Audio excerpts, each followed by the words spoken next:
So இங்கே வரும்போது ஆக்சுவலாக இந்த இடம் வந்து பார்க்கும்போது எனக்கு பழைய நினைவெல்லாம் எனக்கு ஞாபகம் வருது.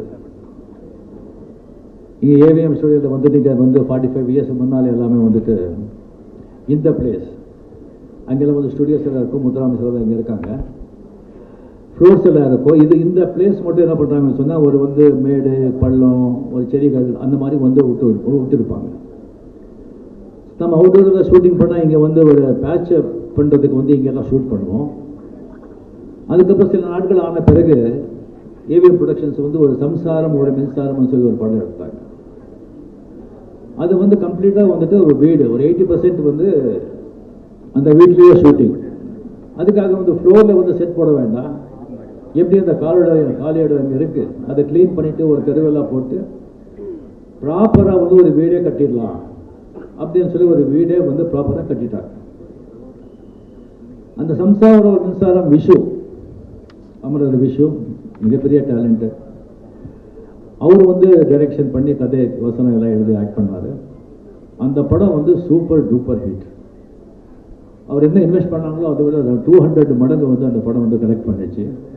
அது ஒரு ராசியான வீடுன்னு ஆயிடுச்சு. ஸோ யாருமே ஷூட் பண்ணால் கூட அந்த வீட்டில் வந்து ஒரு 2 சீனு 3 சீனு நம்ம படம் ஷூட் பண்ணுறோம், அந்த படம் சூப்பர் ஹிட் ஆகும். அது ஒரு சென்டிமெண்ட் மாதிரி ஆயிடுச்சு. இப்போ என் படங்க கூட 5-6 படம் வந்து இங்கே வந்து நம்ம ஷூட் பண்ணியிருக்கோம், எல்லாமே ஹிட் ஆகிடுச்சு. ஸோ ஒரு ராசியான இடத்துல ஒரு ராசியான ஆளுங்க வந்து இந்த ஹாஸ்பிட்டல் ஓப்பன் பண்ணியிருக்காங்க. இது பயங்கரமாக மிகவும் பெரும் பேரும் புகழும் பெறும் அப்படிங்கிறதுல எனக்கு அந்த சந்தேகமும் கிடையாது. இன்னொன்று வந்து நீங்கள் பார்த்தீங்கன்னு சொன்னால் இப்போ இந்த ஃப்ளாட்ஸ் எல்லாம் வந்து நீங்கள் விற்கிறாங்க.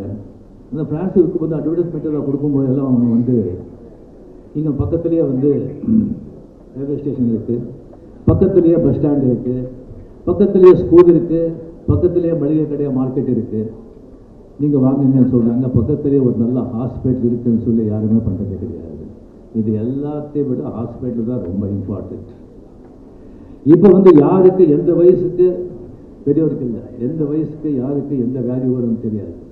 ஏன்னா எல்லாமே பல்யூட் ஆயிடுச்சு. காற்று, தண்ணி, பூமி, ஈவன் கலப்படம் எல்லாத்துலேயும்.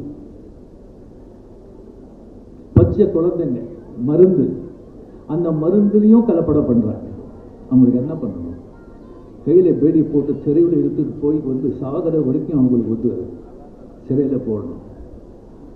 ஸோ இந்த மாதிரி வந்து ஒரு கம்ப்ளீட்லி வந்து ஒரு ஹாஸ்பிட்டல் அர்ஜென்ட் திங் அப்படின்னு சொன்னால் ஒரு ஹாஸ்பிட்டல் கொண்டு போகணும்னு சொன்னால் இந்த டிராஃபிக்கில் வந்துட்டு 10 நிமிஷத்துக்கு போகிறதுக்கு வந்து 1 hour 1.5 hour 2 hours ஆகும்.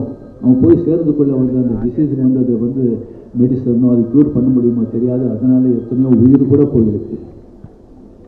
ஸோ இந்த மாதிரி வந்து ஒரு பிளேஸில் வந்துட்டு இந்த மாதிரி ஒரு ஃபெசிலிட்டிஸோட இந்த மாதிரி ஒரு ஹாஸ்பிட்டல் வந்து இருக்கிறது வந்து ரியலி இந்த வடபழனி சுற்றுவாட்டு மக்களுக்கும் எல்லாருக்கும் தமிழ் சென்னைக்கு வந்து மிகப்பெரிய வரப்பிரசாதம்.